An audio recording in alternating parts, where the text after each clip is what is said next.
Um, let's get started.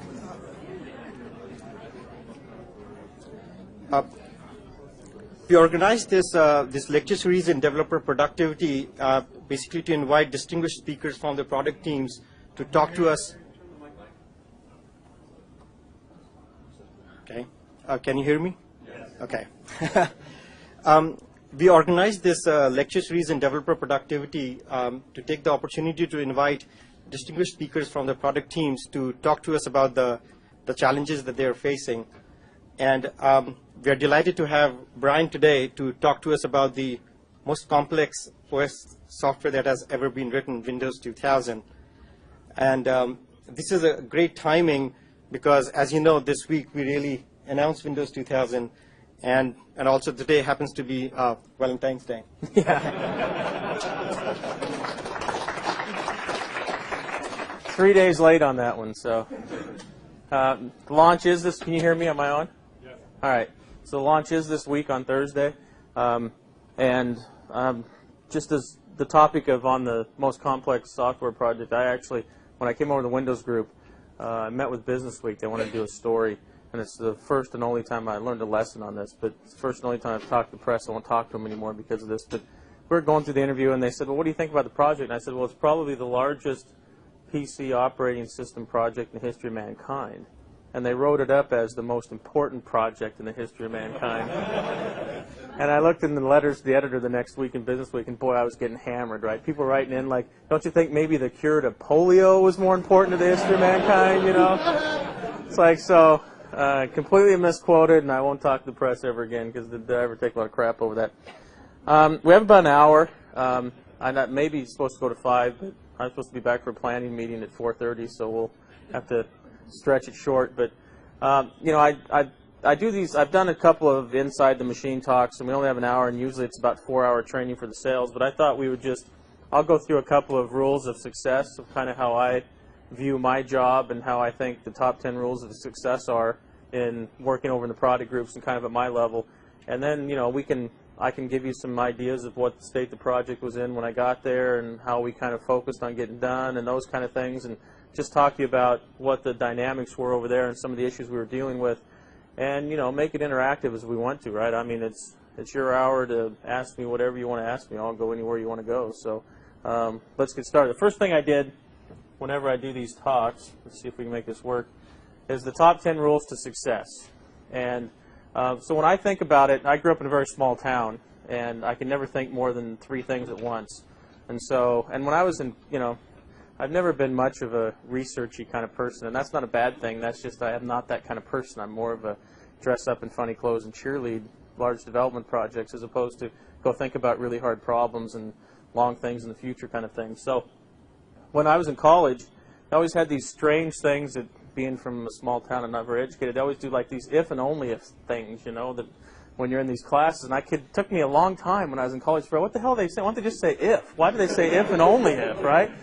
So I figured if I was going to do top 10 rules, I better have one formula, right? So there's 3 and only 3 variables that matter. So I don't know if that makes any sense, but when I think about a project team, so I figured if I'm going to talk about technology, I better have at least one formula for success. And my formula for success is the 3 variables that matter are time, quality, or actually features, quality, and time. So if you take the simple equation of features plus quality equals time, and you want to fix your schedule date, like I want to ship on December 15th, then features plus quality defines December 15th. And if you want to hold the date, you either got to increase quality and decrease features if you have to do something to the project, or if you want to add features, you got to reduce quality. So it's a pretty simple equation as far as when I think about managing a project. But in reality, here at Microsoft, we adjust the T more often, right? So we'll set F very high. We'll think we have a large Q when we start the project, but in reality, we have a small q, and we end up being, you know, Q ends up dwarfing F before it's all over, and T ends up being a lot bigger or a lot longer in time. But when I think about a project, what it really does, it's a pretty simple equation that F plus Q equals T, and it really is a fundamental equation of project management that, you know, if you think about you want to add features, either you got to move the schedule, you got to reduce quality. It just doesn't matter. And it matters at that level, and it doesn't matter much beyond that. So when people ask me what's the people equation, and I'll get into that too, but the people equation is, I don't really consider people as a fixed constant as far as I'm concerned when you're managing projects. If you think you can add a bunch of people sometime during the project, I've never seen it work very well because of the high training costs, the high influx costs of bringing new people on. So I try to assume I've got a project team of X, and that's a fixed constant. And I can adjust it by increasing productivity and having better tools and those kind of things, but it's not a variable I can play with. At least I don't plan projects that way. So we start with 200 people. We assume it's 200 people throughout the project, and then we play with F and Q and try to set the T to be fixed and then decide what F and Q is. In reality, what it boils down to is I'm philosophical in the sense of project management is that, it's predetermined what T is, and your job as a project manager is kind of have the Zen attitude about it and try to figure out when T really is. Because it was pre-decided thousands of years ago. Right? So it's a predestined thousands of years ago, and your challenge is now to really, whenever that was set in stone, whenever it was, millions of years ago, it's your challenge to really make that happen. So we play a lot with the F and the Q. Second rule of success when I manage projects is you can never trust an engineer. Just absolutely cannot trust them. If you trust them, you're in trouble. Now, it's not a bad statement, but if you go to somebody and you say, boy, I really like what your idea here is, it's a great feature to come up with, how long is it? And if they like it too, it's 3 days, right?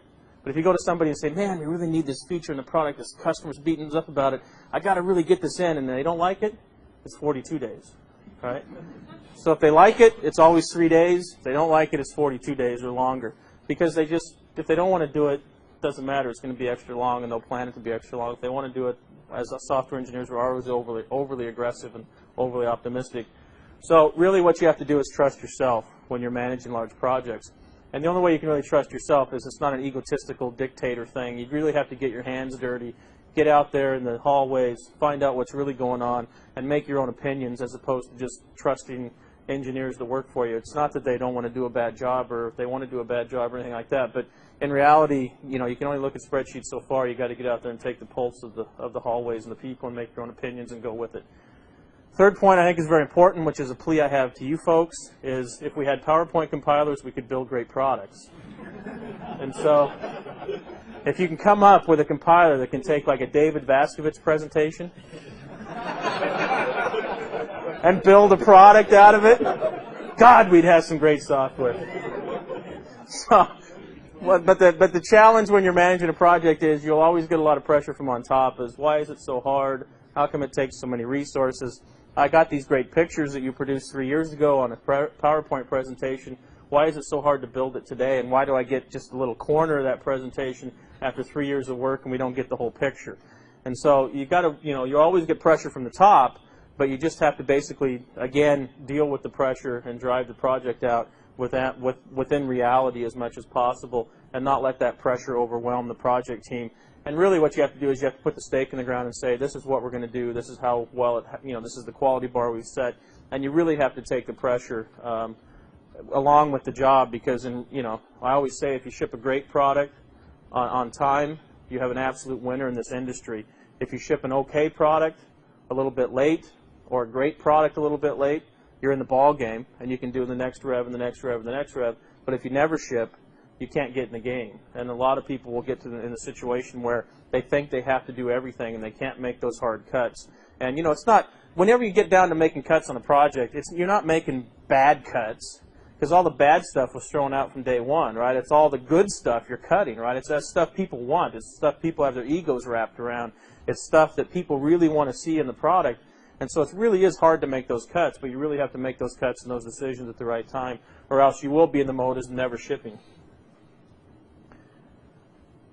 Fourth bullet is customers and field sales folks only know one answer, and that's yes.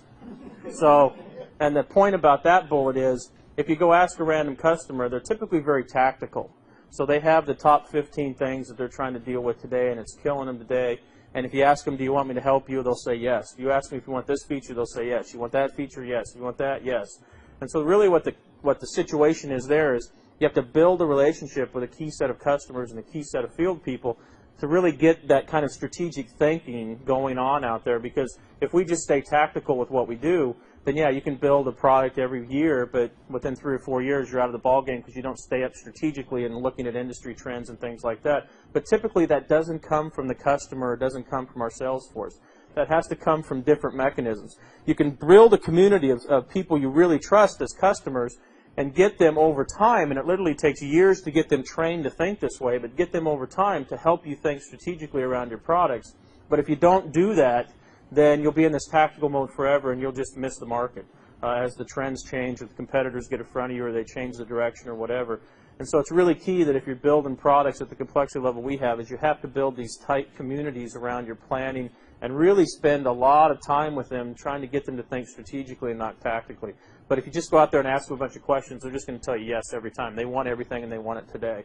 And so you really have to get them to set priorities for you. You really have to get them to understand the issues and trade-offs you're trying to make, and really bring them in and help them design the product from day one, get them to feel ownership of it, and then they can help you as you try to have some hard decisions to make in the future. Next bullet is, I've seen a lot of product groups not really accept this fact, but you will ship with bugs. It's just a fact of life. And the point of this bullet is not to feel bad about it, but to put the right processes in place once you ship to deal with it, right? And so you must have a hot fix mechanism. You must have a service pack mechanism. You must be able to deal with when a customer has a problem that's stopping their business from running. You have to have some process in place to deal with it. The day you ship isn't when you're done. It's really when you just start, right? That's the attitude you have to have. So we aren't really done with Windows 2000 on December 15th when we RTM'd it, or on launch on Thursday. Really, we're just starting, right? We've got a lot of deployments going on now, but the fun just starts when you can start selling the thing. But boy, you better be prepared for it. So you better have resources in place to deal with post-sales issues. You better have, and it takes quite a bit of resources. It really takes, like a Windows 2000 product at that scale, it's probably going to be 20 to 25% of my group that gets consumed with dealing with the next 12 months of issues that come up. Whether it's PMs having to go help large customers in deployment designs, whether it's generating operational information, whether it's investigating what customers are having problems with. And that doesn't mean it's a bad product. That just means it's a whole industry movement, and we get hit from every direction as far as those hot fixes, as far as education, as far as readiness, all those type of things. So it does take a significant amount of resources to deal with products once you ship them. And then if you have 2 or 3 versions out there, and like Windows is, it's everywhere, there's compatibility issues you have to deal with post-ship and all those type of things. 6th bullet, I think, if I count right. People will always screw up a good project, so don't add them if you can help it. I mean, if we could build software without people, God, we'd have some good software also, right? I mean, people get sick, people want to have vacations, people need to sleep, all those kind of things. And so you really have to deal. I've seen a lot of project plans that get developed where they don't put contingencies in around having resources not be here, right? Or I've seen them get in trouble and they think the best reaction is to go hire another 100 contractors to go test more of the product, where in reality those typically aren't the right answer, right? You should, if you're in trouble, the right answer isn't to add more people. It's to suck it up and go fix whatever process problems you have, or go slip the date or whatever. Adding more people typically isn't the right answer. So that's why it isn't in my base formula of F plus Q equals T, because it has to be in such bad shape before I'll add people to a project that I typically won't ever do that. It just isn't the right answer. Sure. The upper bullet, you said you have these communities which help you. Yes. Which are they? Well, the communities that help us in the product design. What we did, we actually started it around Exchange 4.0. It's called Early Adopter Program.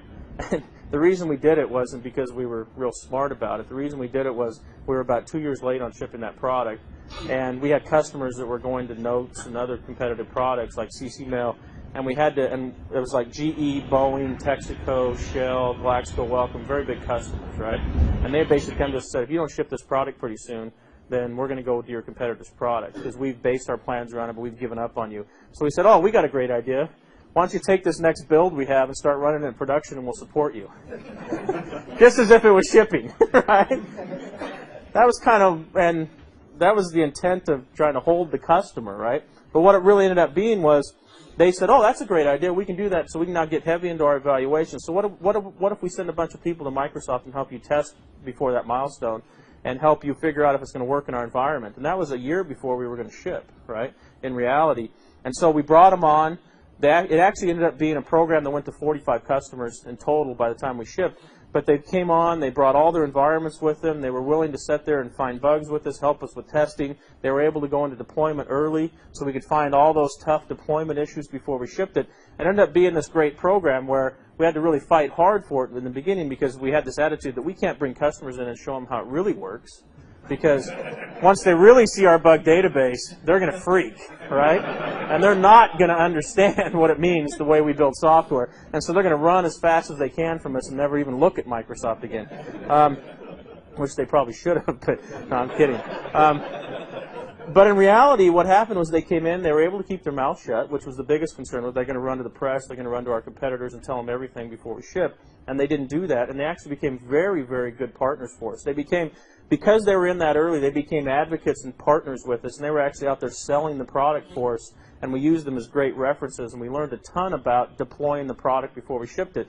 So we took that program, and when I came over to Windows 2000, we expanded it heavily with Windows 2000. We now have about 80 joint development partners, they're called. We have about 300 rapid deployment partners, which is kind of the second tier of those customers.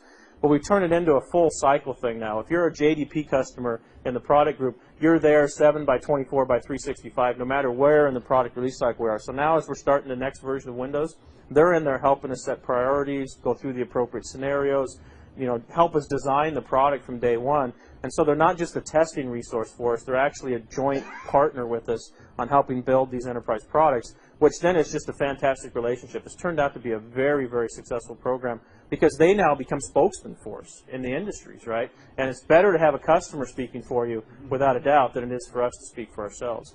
And so that's what that's the kind of program I'm talking about.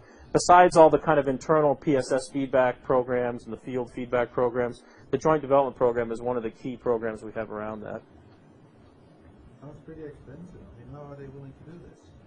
Sounds pretty expensive from what sense? From the customer's point of view, I mean, there's substantial resources involved. If you take a customer like a GE or a Boeing that says, I'm going to bet my business, or even a BarnesandNoble.com or a NASDAQ.com, and they say, I'm betting my business on top of Microsoft's platform, there's no question about whether it's good for them or not. They love the program. It might cost them quite a bit, but when the product, typically 10 years ago, it took 3 releases to get it right kind of attitude, right? You'd ship and then you'd get all the feedback post-ship, or you'd ship a beta 2 months before you shipped, and then you'd get all this feedback 3 days before you shipped, and you say, okay, we'll just do all that in the next release, right?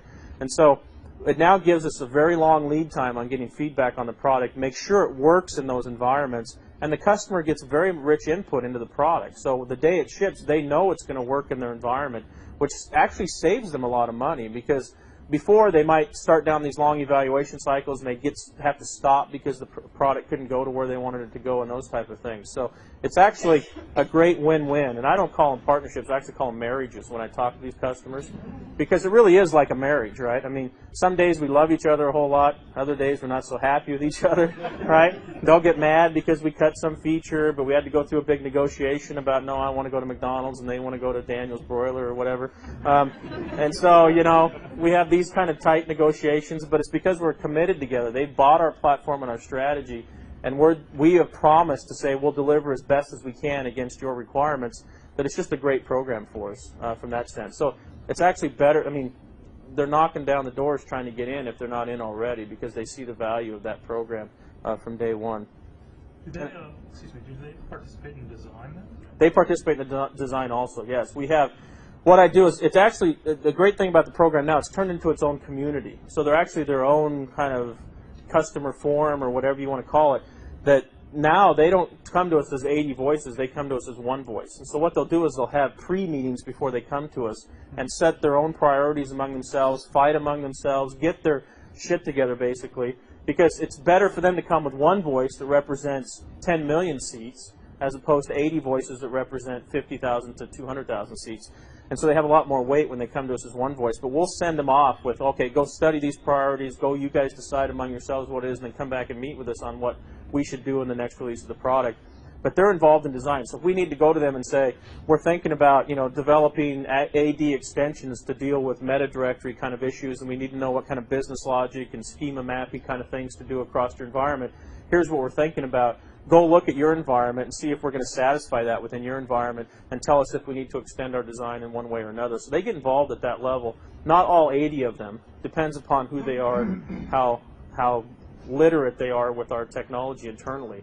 But a lot of them are pretty good. The industry that impresses me the most across all of them is the oil industry. Those guys are very, very IT smart. It's amazing. They just blow me away every time I go talk to them about the challenges that they've tried to address with our products and dealing with the kind of IT challenges they have with remote global sites and, the hard, they're all finding drilling issues is what they're after. So they have all these issues where they have to study if they drill a pipe down and how do you get technology and designs in place to do all this kind of stuff. And they're really, as far as I'm concerned, the highest advanced IT industry that I've seen of all the industries I've talked to. It's amazing. You don't think about oil industries as being that way, but they really are. They've been our best partners. Sorry, on point 2, you said after RTM you need all your people to fix bugs. Not all. I said quite a bit. If they're all burned out, how do you get them to do that? If they're all burned out, I mean, then you give them a weekend off and you say, welcome on Monday, right? Actually, there is a downtime. It takes us about 8 weeks from RTM to launch. And we really use that as downtime for the team because stuff really doesn't start happening very rapidly until the launch. You get some stuff trickling in, you have to deal with some emergencies, but in reality, until people can start buying it in the Windows group, you don't get a lot of activity. So there's about an 8-week period after you ship where people can go recharge batteries and kind of downwind a little bit. But after about 8 weeks, you really want to start winding it up again. Not to death march mode that some of these projects happen to be on, but you want to wind it up to maximum efficiency, whatever you want to call it. 100% engines running at that point in time, as opposed to 80 or 70% engines running. But you do have to make sure, and the rule I have in my group is, if one of the QFE people walk in your office, you have to stop everything you're doing, and they have the ultimate authority to walk in and grab you and say, I got something to look at, right? And so you do have to just kind of pad that into your schedule because you don't dedicate 2 guys in your group to go worry about hot fixes because depending upon where the bug's at, it's going to take somebody who knows the code to really fix it in a quick way. So anybody could get a call at any point in time. And the QFE people have the red phone. They have the high priority override to everything. Because if they walk in your office, we got a customer down somewhere, right? And that's the worst thing you can have happen. And so we deal with it at that kind of an interrupt-driven interrupt-driven basis. But it does take about 20% of your resources to deal with that at any one point in time, especially on a new product like Windows 2000 that's just now launching and getting out there. Next thing, things to think about as you're managing groups. Things that don't matter to engineers. Hygiene and underwear. You can get them to take a bath once a week and change their underwear once a month and cut their hair every so often. You're doing pretty good, all right, as a project manager. Light doesn't matter. You all know this, right? I mean, they'd rather close the door and work in the dark. They don't need light. Money, in reality, doesn't matter a whole lot to engineers. It pays the bills and people like to get it, but I'm not saying it doesn't matter completely, but it's not a factor for motivating an engineering project team. So you can double their salary and you probably won't see productivity go up hardly at all. Food quality doesn't matter at all. Quantity matters. You got to feed them 3 times a day on Saturday and Sunday. You got to feed them dinners at night whenever things are getting real bad. But they don't care. I mean, some of the crap we put on the table from Marriott is just, you wouldn't feed it to your dog. But boy, they just love it, man. Eat away. And they're happy. Full stomach is a happy engineer as far as I'm concerned. It's just bad what they do. Things that do matter, and this is the key point when you're thinking about managing a project and motivating teams, is size and speed absolutely matters. If you got to buy them the best hardware, keep it fresh. If they can brag to their cohorts and their peers in the industry that I just got the best machine and I can have any machine and I got 17 machines in my office and I'm dying from radiation, but boy, I'm a happy person.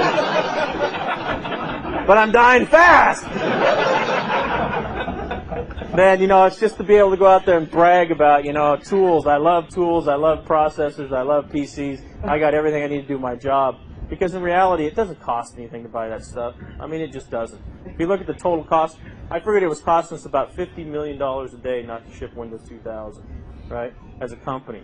So if you think about it on that scale, right, what's another $2 or $3 million of hardware per every 6 months? It's nothing, right? When you think about it, if it makes them more motivated, and it's not really allows them to do their job better, It's motivate first and then figure out how they can do the productivity second, right? If you keep them motivated, they'll charge through everything, right? No matter how bad it gets. But size and speed really does matter a lot. So get them the best tools, keep them up with the best tools, and then breadth of impact. And this is not really a challenge I've had to deal with too much in the Windows group, but really if you can prove to an engineer that they are making a difference in people's lives and they're getting recognized for it, so you personally touch them, right? You go, when somebody does a good job, you go, I think you did a great job, I really appreciate the work you're doing. So you go do that personal touch to people, and you have, you know, I got a big group, so you have my managers do the personal touch, and you focus on that part of it, and at the same time, keeping people aware of the fact that the breadth of the impact they're making with the products they're building, then it's not hard to motivate engineers anymore once you can get them convinced that that's really true. An example I like to use, I never thought about it much until it actually happened, but we were at Disney World a couple years ago with my two kids and my wife and I, and she brought a friend of hers along, and we were standing in line in the Jaws ride, and this thing was an hour-and-a-half line. You know how those windy lines go at the Universal Studios. We got about halfway through the line, and and there's thousands of people in this line, right? You don't know anybody in those lines. You just kind of stare at people as you wind back and forth. And I always try to see how long it takes me to get past the next person when they wind by. So you do these little mind games to keep you busy. But she pops up and she goes, "Have you ever thought about it?" And I said, "What do you mean thought about it?" And she says, "Have you ever thought about that everybody here in line knows your product that you've worked on?" And I thought, well, gee, that's probably true, right? I mean, in one way or another, positively or negatively, I'm not sure, we've touched probably everybody's life in one way with Windows and Office and back office and games that Microsoft builds. And you really don't, and if you just get ground into that day-to-day grind, we're not ever going to get done, I don't have too many bugs to fix mode, you can get consumed by that. And if you don't step back every once in a while and realize, you know, kind of the breadth of impact we have with our products, in one way or another, but I mean, it really is true, right? I mean, we could have a lot worse jobs out there in the software industry, and you could be grinding it out doing something that just doesn't have that breadth of impact, and then the motivational problem is a lot higher, right? So I think it's really, you know, if you keep bringing people back to the fact of the impact they have, and that it's a great place to work, and we are going to get done, and blah, blah, blah, it's a great motivating thing for the team. So that's really how you have to motivate engineers, is by breadth of impact and giving them great tools and stuff. And so, you know, that's one of the top 10 rules of success, is how do you motivate people. I think this matters a lot. Some more rules are learn to focus the energy and not filter it. If we're not careful as a company, as we get bigger, people tend to always want to filter energy, right? Energy is good, right? Having people very active, very energetic, sometimes doing the wrong things is okay as far as I'm concerned, as long as you can keep the energy level up. If you try to filter the energy, then you get yourself in trouble. So if you start thinking, I have to, you know, filter whatever activities are going on, or not let people have fun anymore, or, you know, and take that energy and try to contain it somehow, that's not the attitude you have to have about it. The attitude you have to have about it is let the energy flow, but focus it. Right? If you can get it focused like a laser beam on the problem, then you're doing very well as a manager of these projects. As opposed to saying, oh my God, I got somebody who's being a total asshole over here, and they got energy going in all different directions, but I can't contain them. Take that as a management challenge to focus the energy. Don't take it as a challenge you need to slow them down or try to refine them in any way. So it's really a people management energy problem. Another bullet is, this is the one that I always talk to people about, and you have to be the kind and gentle Microsoft, so I don't say this outside anymore, but in reality, when you think about building products, you think about the competition, it's the competition that wants their kids to go to college and not your kids, right? And so they'd love to have their stock at, I don't know what it was today, a lot less than it was a couple days ago, but they'd like theirs at 100, I don't know what Microsoft's at today, they'd like theirs at 100 and ours at 10, as opposed to ours at 100 and theirs at 10. And so they don't care about your kids going to college, right? They don't care about whatever retirement plan you're putting in place. They want their retirement plan and their kids to go to college. And so if you ever take your eye off of that, from the standpoint of being, you know, worrying about the competition and where the competition's going, they will squish you, right? I mean, they will destroy you, right? No question about it. They don't like us any more than we like them. And so, you know, we have to be the kinder, gentler Microsoft on the outside, but inside we don't have to be that way, right? I mean, you have to stay focused on the competition and the product. And the reason is because the products we build, you will die at 30% market share. You will die at 40% market share. you will die at 50% market share, right? Somebody will beat you into the ground at those percentages. You need 60, 70, 80% market share if you're going to survive in the products we sell. If Windows had 30% market share, we'd die. It wouldn't be a product. It wouldn't live because it's all about market share and domination of those markets, right? And that's true, right? That's just the fact of those products. And if Office didn't have 90% market share, if it had 30% market share, somebody else would have 70% and Office would die because those are standard platform products. And if they aren't writing to our APIs and they're writing to 70% of somebody else's APIs, we're done, right? Game over at that point.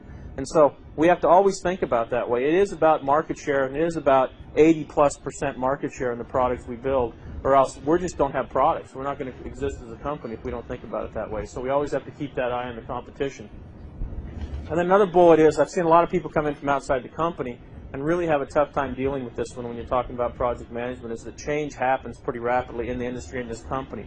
If you wanted to focus just on reorgs, you could focus a lot on reorgs, right? And it just happens, right? And the thing you want to do when you're managing a large project team is you have to deal with the change, but you have to put the change in the right perspective and let change happen, but focus on what matters, which is shipping that product and having a great team of people motivated around doing that, right? And the change will go against you in that, right? People would rather sit in their office when a reorg happens and think about for 4 hours, what does it mean to me and am I affected by this, as opposed to go fix 4 more hours of bugs or go write 4 more hours of code. And so you have to deal with it from a project management standpoint, because people are people, and that's where I said if we could build software without people, it'd be a lot easier. But in reality, when change happens, you have to keep people focused on what matters, focused on the goals you're after, and let the change happen around you, and then but keep driving and keep coming back to it. So it's all about communicating to your people what the goals and priorities are, letting the change happen, and then keep bringing them back to it, and keep reminding them of it, the impact and those type of things as you're developing those projects. And I think that's it on my rules. So if you counted, there was 11. Somebody was counting, because as typically software people, we like to over-deliver. Just the top 11 rules didn't sound good. So it's a good marketing ploy, right? You thought it was, I had 11 rules with a title of 10. So I thought I'd just give you a little bit of perspective of where the team was when I got there, to give you some perspective. I'll talk to you about some of the issues we have moving forward to think about. When I was asked to come over and work on Windows 2000, when Jim called me up December 18th, 1998, about 7:32 and 42 seconds, at home at night, and he says, I want to talk to you the next day. And we were having all these big Storage Plus and unified storage discussions and arguments between Exchange and SQL and Windows, and I thought, oh God, I've done something wrong. He's going to yell at me again. So I get there in the morning. He says, I want you to come over and help with the Windows 2000 project. The first thing I thought to myself was, oh my God, is it even a problem that can be fixed? Right? Is it something you can succeed at? I don't mean to say that in a negative way, but I mean, by me coming over there, can I even succeed? Right? Or is it even a problem that we can get pushed past? Which, well, I'll tell you a little about what I think the state of the team was. I was scared to death that it wasn't a problem that could be solved effectively by putting me in my cheerleading outfits and my short skirts and jumping around on Friday afternoons all the time. I didn't even know if it was a solvable problem. And so, but then I looked a little closer and I thought about it for a little bit, and I thought, well, the core asset that the group still has is they still have a lot of very smart people that are still there, right? Where if the team would have been going through the death march that they were going through, and a lot of the key people and good people had left, then it probably would have never happened. We would have never shipped Windows 2000 as a company, or it would have been multiple years later than what it ended up being. So I looked at it and I said, there's a core set of people that are still key people to the project, and if it wouldn't have had that base foundation, then we'd have really been in trouble. But in reality, where the project team was, about 80% of where they were was where any project team of that size and scale gets anyway, right? Which is a little bit more than a year from being done, more bugs coming in than they're fixing, so they're losing control of the bug database. So the bug count's going up every day. There's still some new code that has to come in. They're just now releasing it out to customers in a very significant way. So most of the project's done, but customers are now just getting their hands on it, and they're complaining about a lot of pieces of the product. And I mean, that is the darkest of the darkest days when you're talking about these long-haul projects that you have to get out there.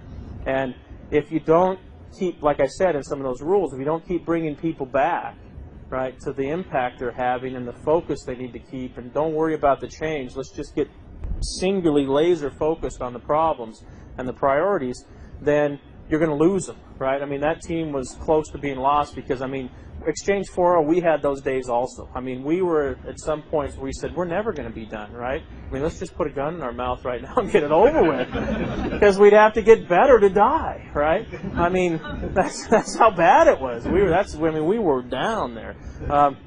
But in reality, that if you get to that point, then all you got to do is show them the light to the end of the way, show them the light at the end of the tunnel, and you can get everybody very focused again. And so what I did when I first came in was, all right, first question I asked was, how do we know when we're done? Right? What's the definition of done?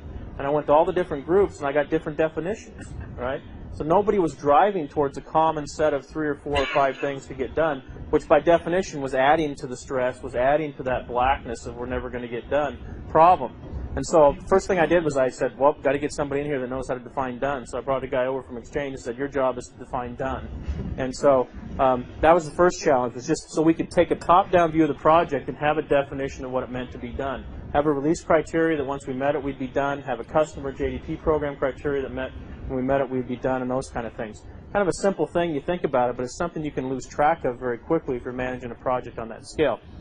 Second thing I had to teach people when I came over there, or just that I not necessarily teach people, that's probably not the right word, but one thing that was obvious was I had to turn the attitude in the group from, you know, the first piece of email I sent out was, look, for us to get done, which is what we're all about, right? We're a 4-product company to ship products to our customers that are great products, but for us to get done, you don't have to keep doing things. You have to stop doing things, right? To get done, you really do have to stop doing things. So you have to stop checking in new code. You have to stop breaking the build. You have to stop doing all these things that you've been doing for the last 2.5 years to get to the point we're at, and you have to start doing a whole bunch of other things, but which by definition is stopping. You have to concentrate now on fixing bugs, not adding new code. We have to get to a process where we can get a daily self-hostable build out every day, where it was lucky if they could get a build out every once a month that was a self-hostable build. So we have to, if we can't get a build out every day, we will stop everything and focus on getting that build out. I will not allow another check-in to happen until we can get a build out, right? So I had to switch the attitudes in the group to say we have to stop doing things. It's more important to stop than it is to keep going. So that was the second big attitudinal shift in the group. And then the third thing was, and this is something that you folks can help out tremendously. I know people here, or some of you are already involved in that, but we had a process that was out of control, right? We had build tools that were terrible. We had version control tools that were terrible. We had no idea. Well, you know, the prefix tools have been great to us. We should have had that technology years ago. You know, we bought the Source Depot thing. I had a joke where, you know, we finally gave up on slime. I took them, one of the things I did when I got there was, I said, I want to be able to build Windows. I want to know how bad it is, because everybody's telling me it's so bad and so hard to build Windows.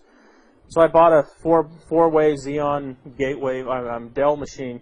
I put a build machine up in my office, and I said, okay, show me the documentation that tells me where I can enlist and all the projects we need to do to build this thing.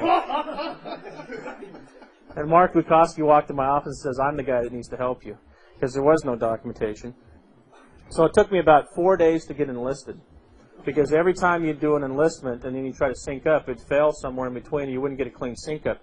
And I said, okay, I got through that process. So I got to the point where I thought I had all the projects I needed to build it, and then I tried to build, and I didn't have all the projects, all the dependencies weren't there, and I was failing and just getting all the projects in. So it took me about a week of probably 4 hours in the morning. I'd come in like at 5 in the morning and work till 9 in the morning until my real job started, just trying to be a developer. And so that took about a week, 10 days. And then I thought, okay, let's see how long it can go before I can get a clean build. This is a clean build, not an incremental build, so it should be easier in theory.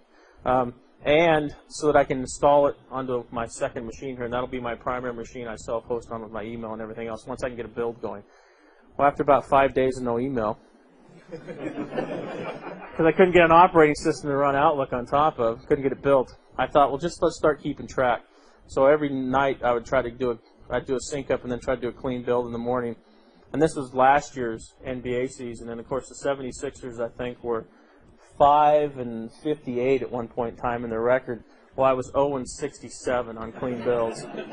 And it just got to the point where I never could get a clean build to work, right? The tools and process around building the product were so bad that we finally went out and bought Source Depot, and we paid $30 million for Source Depot. It's always joked we paid $10 million for check-in, $10 million for check-out, and $10 million for merge, right? But like I said, it was $50 million a day, right, if we weren't shipping this product. So $30 million wasn't even that much of an issue at that point in time. And, it's actually turned out, and we had to go to these distributed build environments, we really had to get our processes so they could scale. We just hadn't been able to scale them. The developer tools we have, the debug tools we have, which I know you guys have done some great work in the past, and I encourage you just to keep it up, because that's just fantastic what we can get out of these tools today, and we just need to continue to invest in those areas because it's got such great payback for us from building quality products. It's like the prefix stuff and those kind of things are just great, right? Don't give up on that. If somebody threatens in your management chain to take that stuff away from you guys and not resource it, come and talk to me. I will defend you to the end on those things. Trust me. And whatever we can do there, because in reality, we don't have good tools today, right? We just don't, right? I can't go to any developer in my group and say, if you change this error code return in this function, what do you do to the system? Right? Just tell me what you do to the system. Tell me everybody that calls you. Tell me if you affect some kind of other path of code in the system. Tell me if you add 3 lines of code that take X number of milliseconds longer to execute, what do you do to the system, right? If you make your code path longer in this critical piece of code in the system, what are you going to affect from a timing standpoint in the system? That's impossible today. You can't even get a list of who calls you today out of the system, right? And all that stuff sounds like we should be able to use computers to do that stuff pretty easily, right? I mean, it really does, right? I mean, that doesn't take a lot of brain power necessarily. It takes a lot of compute time to do that kind of stuff, but not a lot of, creative brain power to solve some of those problems, to have that solution. It takes to solve the problem, but once you have the tool in place, it doesn't take a brain to do those things. Computers should do that very well. But we don't have tools like that at all. So, one of the big challenges we have as a company is we're going to build these products like we build at the complexity levels we're building, and one could have a debate about whether I should just fire half my people and build simpler products, but that's a whole different debate we should have. But if we're going to be at this level of scale, I believe our developer productivity is pathetic in this company. I think it's very pathetic. And what I mean by developer productivity is, utopia in my mind is being able to have a developer write new code every day that is 100% tested and works the day they write that line of code. So when they check it in, it is 100% rock solid. I know that's utopia in heaven. We'll never get there. But that's where we have to strive towards today. And if you look at where we're at today in our development process, we are so far away from that, it is pathetic, right, as a company. For somebody that is as good a software company as Microsoft, we need to really continue to invest in those areas. Because I think, at best, if I take that as being utopia, how many days a year that my developers are writing new lines of code that they don't have to ever come back to, right, to fix a bug in or to redesign because they screwed up on some dependency or some coupling relationship or whatever. I think we're at best less than 20%, right? Maybe 10%. And that is a big morale problem in itself, right? People want to write new code. They want to build new stuff. They want to work on cool things, but they get just these big old balls and chains tied to them around, they don't know how to do their job because there's nothing to help them do their job. And so they make mistakes. And nobody's a bad engineer in reality, right? They don't make those mistakes because they want to. It's just because they don't have an environment and a process to help them tremendously in that. And so if we're going to scale as a company, we have to really, really fix that problem. It's a big, big challenge for us, in my opinion. I don't know all the answers, but boy, we got to continue to look at it. Yeah. You told us where the team was a while ago. Where's the team today? The team today is really happy because we shipped, right? That's a great morale thing in itself. It's a great feature of a product, too, to ship it. So it's a great feature. The team, we have spent, I took probably my 4 or 5 best architects in the group, and I said, look, I want you to spend, and we started this about last April, I want you to spend a significant amount of your time thinking about our process. And so we're really going through the whole Source Depot rollout. We're going through our whole satellite build process where each sub-component group can actually have a build lab now. One of the biggest problems we had when we were breaking the build every day is a poor developer would sit there and they'd whack in a bunch of new code and they'd test it in their own environment, but then they'd check it in and the build would break, right? But there would be 290 additional check-ins for that day or 340 additional check-ins for that day. And developers would spend a huge amount of time just trying to figure out if their code was the one that broke the build. It might look like it was their component that broke it, but in reality they were working against only their changes against the stable base in their environment, and they couldn't really test against that because nobody could build the damn thing. Right? A developer could compile their little piece and try to make it work, but they couldn't build the whole product. I couldn't even build it, and I didn't even know what I was doing, right? And I was just trying to do a simple thing. I wasn't actually trying to change the system. I was just trying to build it, right? And so if they're trying to change it and get a build out and they couldn't do it, then the big challenge was, well, they would just check in stuff without, it would compile, and it might run in some little test environment they had it running in, but they couldn't tell if they broke the system or not. So a huge amount of effort was going into every day when we broke the build, who actually broke the build, right? And it may be not even be in the code that looks like they broke the build. It could be some other check-in that affected that piece of code some other way. So by going to this whole distributed build environment we have now, you can actually get a snapshot of the tree. You can build it now with using the right tools and Source Depot and stuff. You can check in just your changes or just your group's changes against the stable base, build it very quickly, and do a full BVT test so that if the build breaks, it's some integration problem or some other component broke it, as opposed to you having to go spend a ton of time just figuring out if you broke it, right? And you might have broke it because of some interdependency, but it's probably cuts out half of the debug time on build breakages and just trying to figure out what was going on by doing that simple move. So we're really concentrating on processes.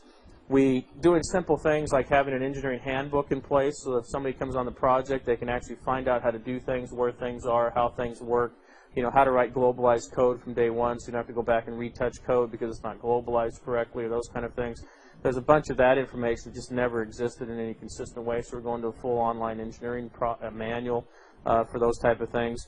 And then, you know, from a morale standpoint, people are pretty excited, right? They're glad to be done. They want to go work on the new things. There's a lot of new exciting things happening with all this platform stuff from a services standpoint because it's all still built around the Windows platform. And so it's it's back in euphoria state again, right? We've shipped. Now let's go conquer the world again. About 9 months from now, we'll be back in that black morass of depression again because bugs are coming in too fast. But I've made a conscious decision in the group to invest whatever we have to invest in. It's going to take us probably 3 or 4 years and 2 or 3 products turns to get our process improvements that we want to get to. But we're taking the worst ones first and really tackling how we can get builds better, how we can get software control better, how we can get engineers more educated, and that kind of stuff, tackling the productivity problem. You know, I've got Windows 98, Windows NT, Windows 2000, and CE in my group now, which is about 5,800 people, right? You think about it, it's just huge, right? I don't need to hire any more people, right? If I can get productivity up just 10%, right, across the 5,800 person base, that's hiring 580 people, right? It isn't that black and white, but in reality, that's where I'm going to concentrate on over the next 2 to 3 years is engineering productivity as opposed to just hiring a bunch more people. And if I can get 20%, 30% gain in productivity, you know, you couldn't hire 1,000 people, right? You just couldn't hire them today. It's impossible. So, when you took over, the situation was pretty bad. How did that happen in the first place? Why did that happen? When we took over, the situation was pretty bad. Why did it happen?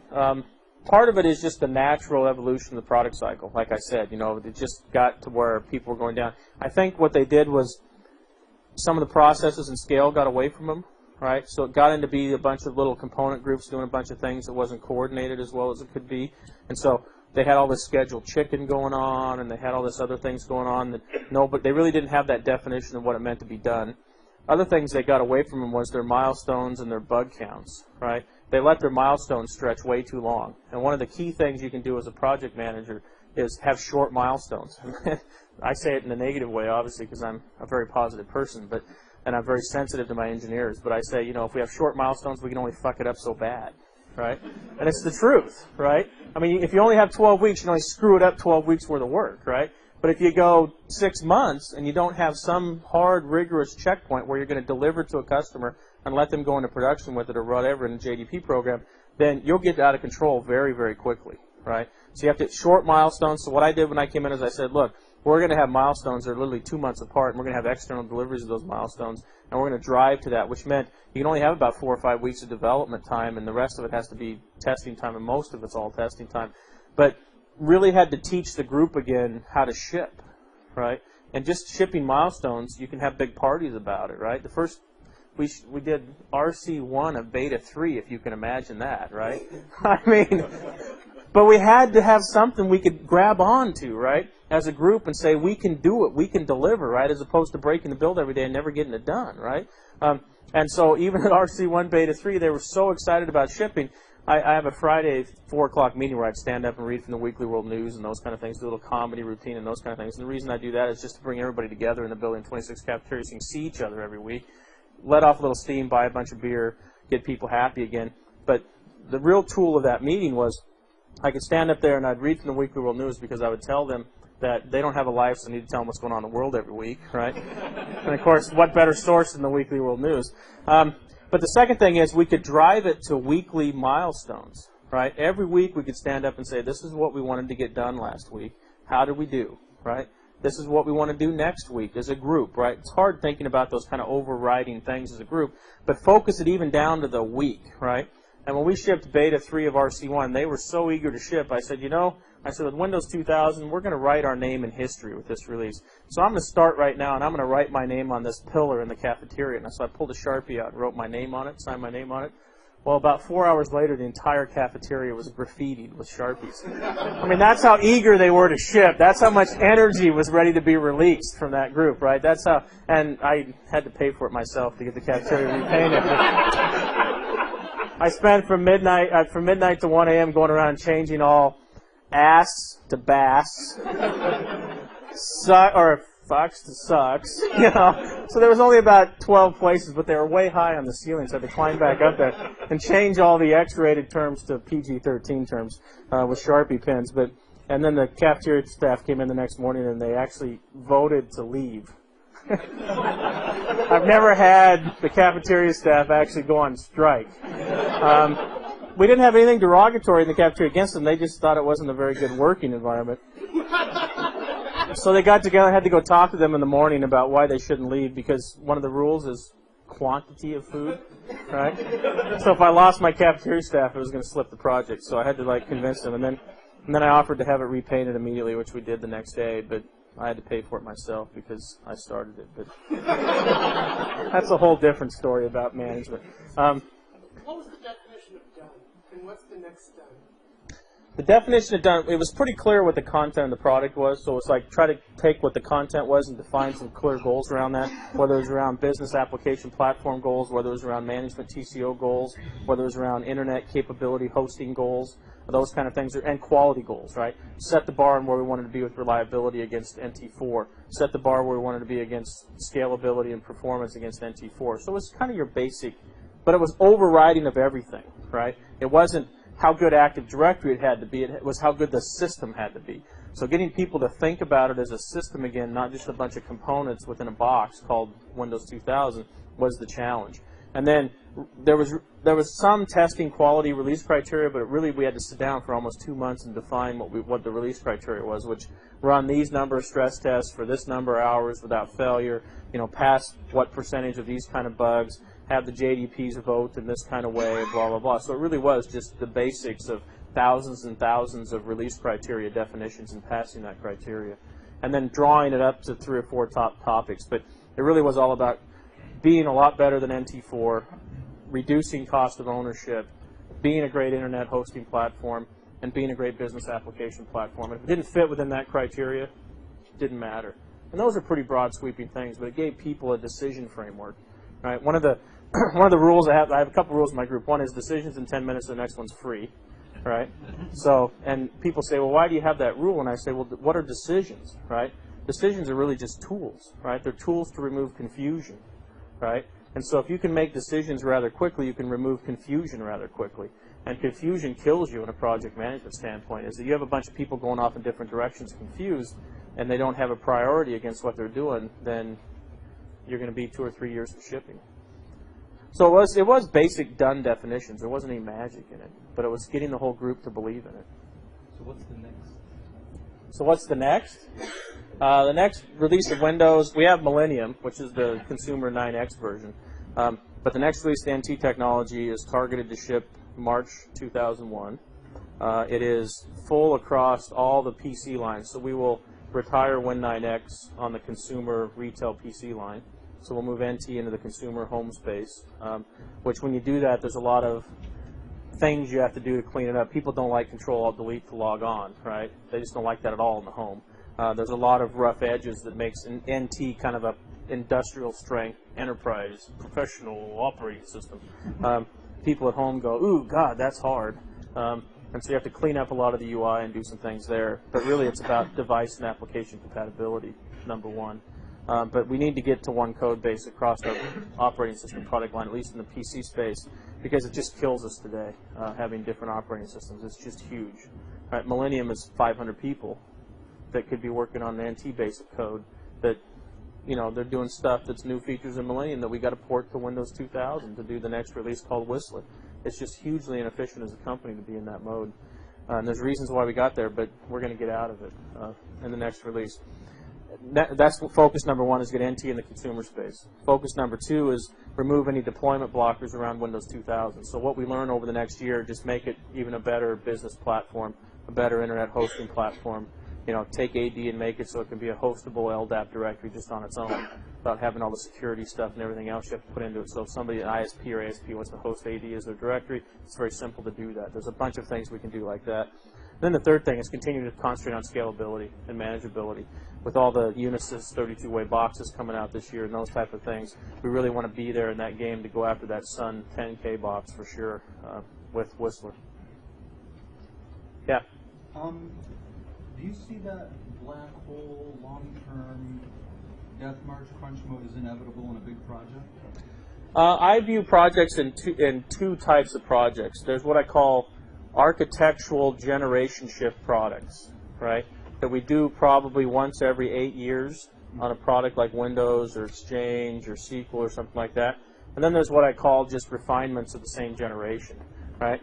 If you can get 8 years out of an architectural generation shift product, you're doing pretty good, right? 4 to 5 years is probably about average. But Windows 2000 really is one of those generation shift products, right? There's all the AD and security stuff and all the stuff we put in there. So we should be able to milk that for 2 or 3 releases without having to do major architectural shifts. With all the NGWS stuff. I said he just picked a damn name that everybody knew. With all that stuff coming down, there's a lot of pressure on changing the Windows UI. Right? It really is 10, 12-year-old UI. It really came from Park a long time ago, right? So there's a lot of ideas on how you can change the UI and make it a lot better. So we need to do some revolutionary things in the UI. Storage is key to our future. We need to get to an XML-based, rich object digital store in the operating system as a file system that integrates namespace, integrates streaming objects. Is a great place not only to put photos and music, but email and voicemail and all those kind of things across the single namespace, across the single store.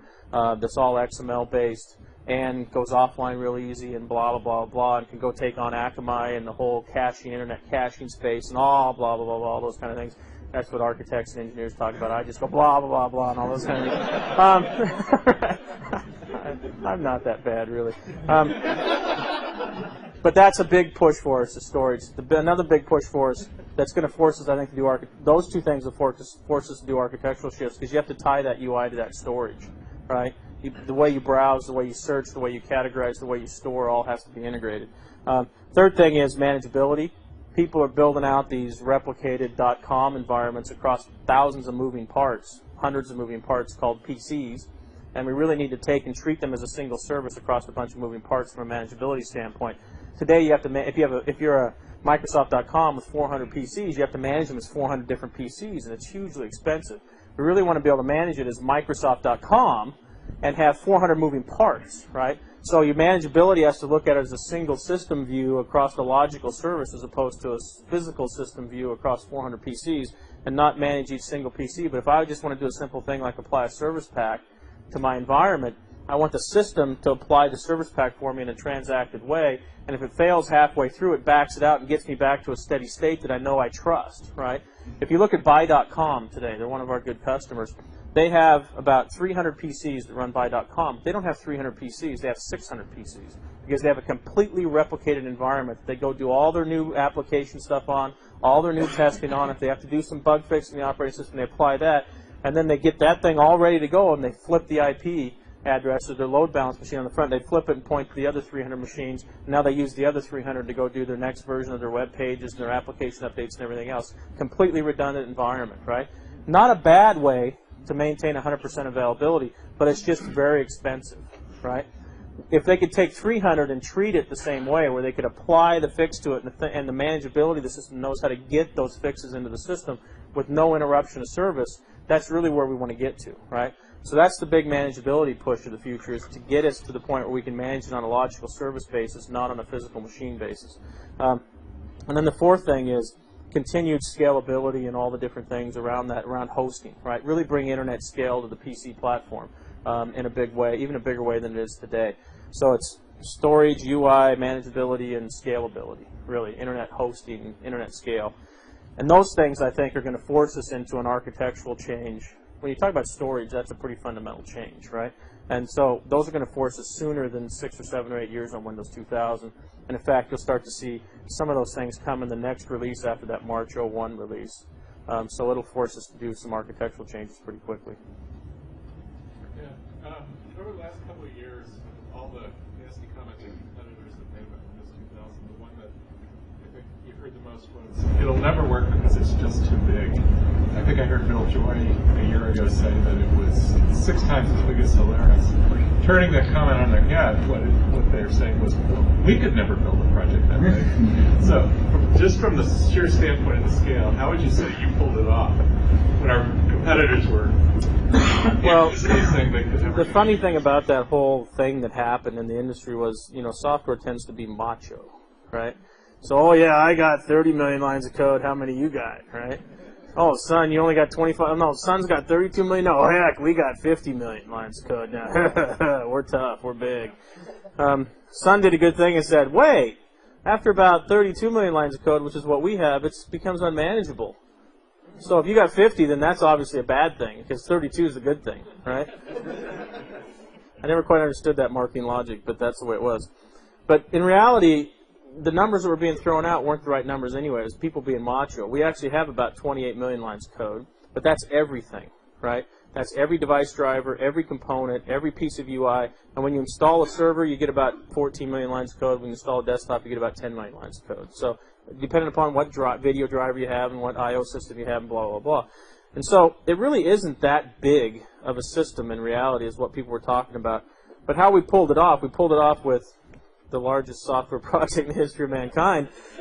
From a people standpoint, we had a lot of, when it was all done, we had about 4,200 people on the project, 2,500 people were testers. So that gives you some idea of how we can increase our process, right? That 2,500, if we do our jobs right in heaven, or whatever you think heaven is, should be 0 in reality, right? I mean, if you think about it, we should write perfect code from day one if we're in utopia, right? That's never going to happen. Trust me, I'm a realist, right? That's why I have 2,500 testers, right?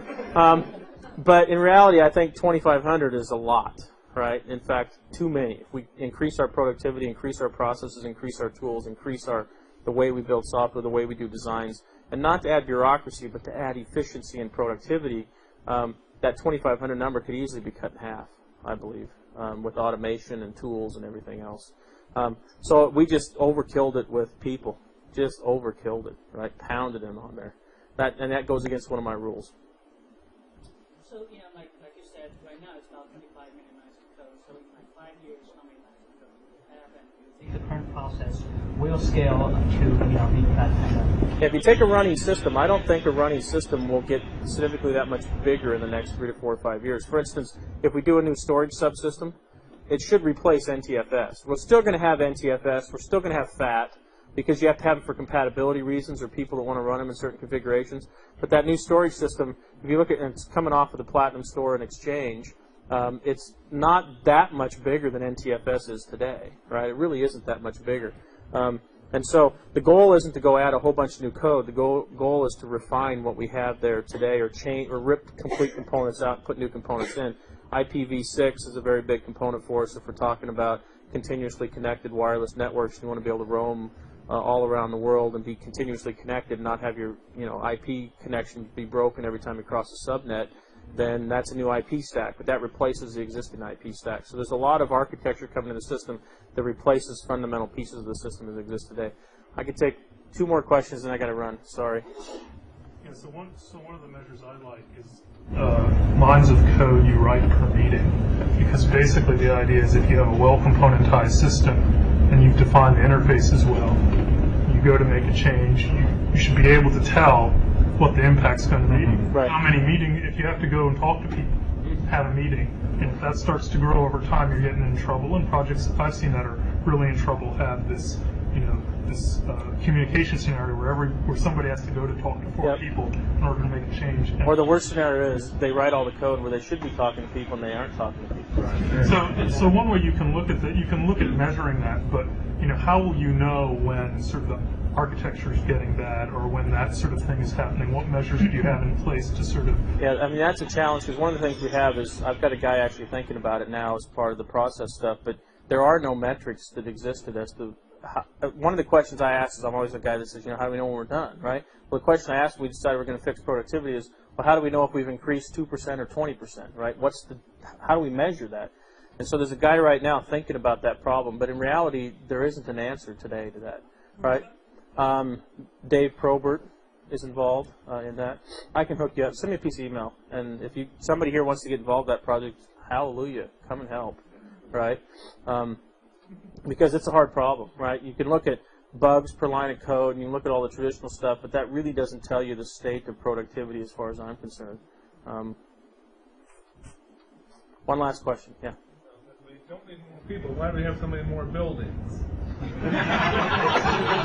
Because all you guys want bigger offices. I mean, why can't you live with 4 people in an office? I'm kidding.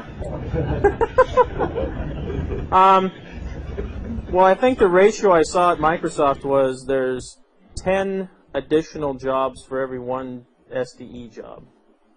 So we're at about a 1/11th ratio, right?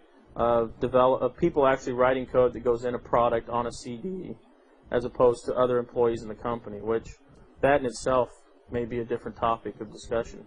But it is. We need to worry about that. I do agree. I don't think the answer to the future is necessarily doubling the size of people in this company, because we can't scale, right? I mean, just 7-8 years ago, we had project teams of 50, 75, 100, and that was challenging enough when you were there, right? 5 years ago, we had 3, 4, 500 on some of the big projects, and that scaled okay. Now we're talking about 3, 4, 5,000. Right, and we are in trouble, right? We have a huge scale problem in our engineering processes right now, and I'm not saying the company is going to go in the tank because of that. We can drive through it, but we need to focus on that as a company, right? I mean, our tools really are pathetic today, and that's not a judgment call against people. That's a judgment call about where we've made our investments in the past, and I think where we can make different investments in the future. Because we just don't scale today. And so the answer is I don't need a team of 10,000 because I don't even know how I'd manage it. Right? We would implode at that point in time. We would be a building 26 Nova, right? And they'd more black hole, right? We'd just take us all into it. So from that standpoint, we can't. People isn't the answer. I think we should focus as a company over the next 2 or 3 years. There are new growth areas. Clearly, if you want to go start the embedded business around Windows, that's a whole different business growth area. We can go add 500 salespeople and a bunch of PSS people and a bunch of stuff around that, maybe a couple hundred developers to go do that project, and maybe end up adding 1,000 people to the company, because if we want to get into that new growth area, right? But the existing products like Windows and Office and back office, I don't think it's a matter of adding more people. It's a matter of getting a lot more efficient and productive. All right, I got to go. Thanks for having me.